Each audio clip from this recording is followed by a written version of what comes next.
अस्सलाम वालेकुम, this is Waqas Khan, this is my YouTube channel. आज एक बड़े इंपॉर्टेंट टॉपिक के साथ आपके पास हाजिर हुए हैं। बकरा ईद आ रही है, ठीक है, और जिसको ईद उल अज़हा भी कहा जाता है। और इससे लोग कहते हैं कि जी इकॉनमी बड़ी ख़राब है, पाकिस्तान के हालात बड़े ख़राब हैं, बेरोज़गारी है, ऑब्वियसली है। लेकिन कुर्बानी के ऊपर समहाउ एक क्वेश्चन मार्क भी कुछ कुछ हल्कों से लगाया जाता है कि जी कुर्बानी करना से बेहतर है कि दूसरे काम कर लें, आप ये ना करें वो करें।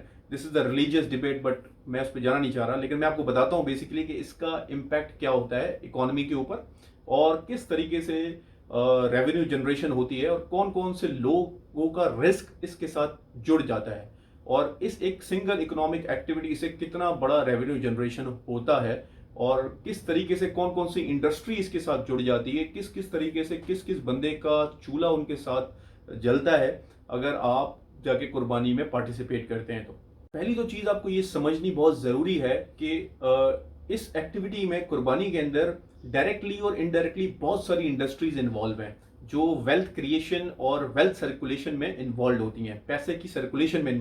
सेकेंडली, कोई और इकोनॉमिक एक्टिविटी इस पूरे कंट्री में इतने कम स्पेन ऑफ टाइम में इतना हैवी रेवेन्यू जनरेशन या हैवी सर्कुलेशन ऑफ वेल्थ नहीं करती।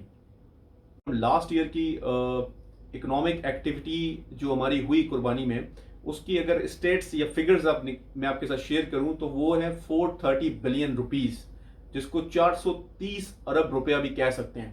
तो इस अमाउंट को इतने कम स्पेन ऑफ टाइम में जनरेट करना, ये बहुत सारे लोगों का रिस्क इसके साथ जुड़ जाता है। कौन कौन सी ऐसी इंडस्ट्रीज हैं जिनका रिस्क इस एक्टिविटी के साथ, इस अमाउंट के साथ, इन सब चीज़ों के साथ जुड़ जाता है, तो आप उसके ऊपर बात करें।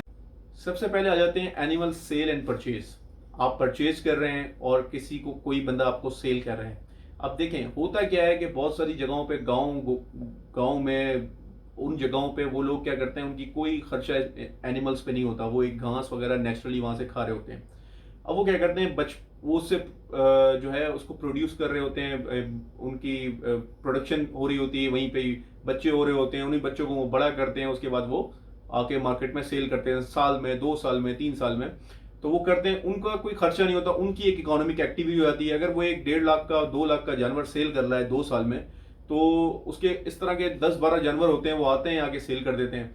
अब आपने उनको अमाउंट दे दिया, ठीक है, आपने उनको अमाउंट दे दिया, उस अमाउंट से वो और इकोनॉमिक एक्टिविटी करेंगे, कहीं ना कहीं उसकी वेल्थ सर्कुलेशन हो रही है, ठीक है। आपने जो अमाउंट दिया, आपने उसके अगेंस्ट जानवर खरीद लिया।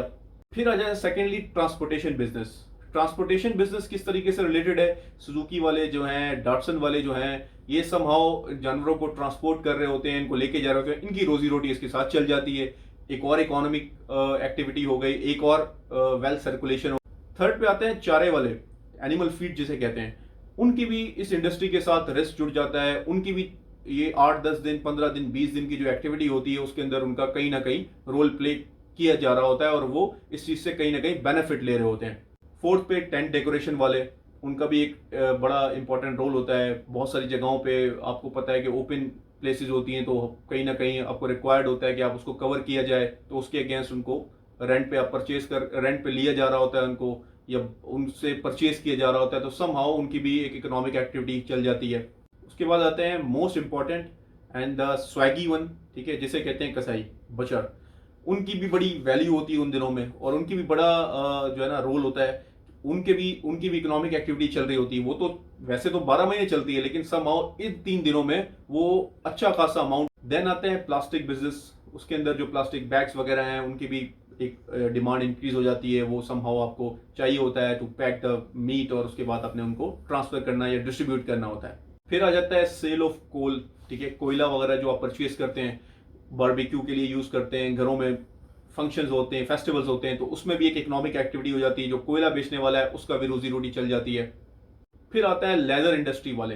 अब लेदर इंडस्ट्री वालों को कैसे बेनिफिट होता है, जो आप उसकी जानवर की खाल होते हैं, वो आप जाके किसी भी मदरसे को डोनेट कर देते हैं, वो मदरसे वाले जाके उन खाल वालों को दे देते हैं जो वहां से परचेज कर रहे होते हैं, और उसके बाद वो लेदर की मिल्स में और इंडस्ट्रीज में चला जाता है। उसके बाद पाकिस्तान जब लेदर एक्सपोर्ट करता है, तो उसमें भी बड़ा पाकिस्तान को बेनिफिट होता है। देन गवर्नमेंट जो है वो चार्ज करती है आपसे मंडी का रेंट। जितने दिन मंडी लगती है उसका रेंट गवर्नमेंट आपसे चार्ज करती है। उसके अंदर जितने लोग अपने जानवर लाएंगे, एक टेंट लेंगे, तो उस टेंट का रेंट गवर्नमेंट को दे रहे होंगे। फिर उसके साथ जो बंदा जानवर लेके परचेज करके जा रहा होगा, उन्होंने जानवर के एक स्लैब्स बनाए हुए, उस हिसाब से आपको 3000, 4000, 5000 की पर्ची आपको लेनी पड़ेगी और वो सारा गवर्नमेंट के पास जा रहा होगा। तो इस तरह भी इकोनॉमिक जनरेशन होती है, इकोनॉमिक एक्टिविटी होती है, वेल्थ सर्कुलेशन हो रही है। फिर आ जाते हैं वो जो बेचारे ठेले वाले होते हैं, जो स्टॉल वाले होते हैं, वो मंडी के अंदर या आसपास लगा के बैठे होते हैं, उनका भी कहीं ना कहीं रोजी रोटी चलती है। जब आप लोग जाते हैं वहां पे और जाहिर सी बात है आप कोई चीज़ कंज्यूम करते हैं, कोई चीज़ खाते हैं, कोई चीज़ पीते हैं, तो उनका भी समहाउ उसके साथ उनके घर का चूल्हा जल जाता है। फिर आ जाते हैं शार्पनिंग टूल्स वाले, जो छुरियां वगैरह तेज करते हैं, उनका भी ये सीजन होता है। उसमें भी लोग घर की छुरियां भी लेके जाते हैं, क्योंकि घर में भी आपको रिक्वायर्ड होता है गोश्त को बनाना, काटना और वो सारी चीज़ें। कसाई तो एक करते ही करते हैं, लेकिन घरों में भी इस चीज़ की डिमांड बढ़ जाती है, क्योंकि घर में आपके पास एक चीज़ आ जाती है, उसको साफ करना, उसकी चीज़ों को बनाना, तो उसके लिए आपको तेज छुरियां चाहिए होती हैं या चीज़ें चाहिए होती हैं, उसके लिए आप वहां जाके तेज करवाते हैं। तो समहाउ उनका भी रिस्क इसके साथ अटैच हो जाता है।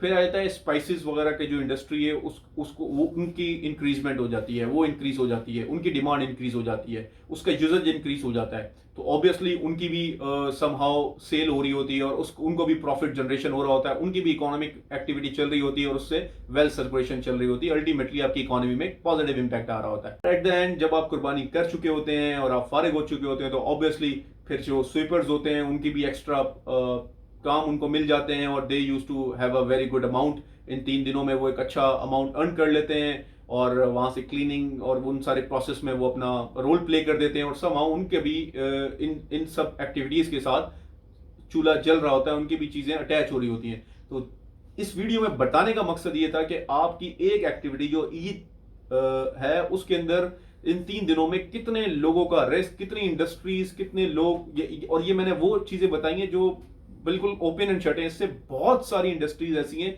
जो उसमें मैंने मेंशन नहीं कर सका, उन सब का डायरेक्टली और इनडायरेक्टली लिंक होता है और समहाउ उनका एक रोल प्ले हो रहा होता है और they used to get the benefit of it.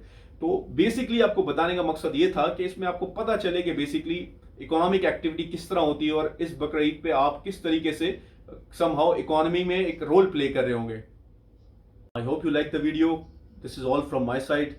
इंशाल्लाह नेक्स्ट वीडियो में फिर हाजिर होंगे और एक बड़े अच्छे से इंटरेस्टिंग टॉपिक के साथ। तब तक के लिए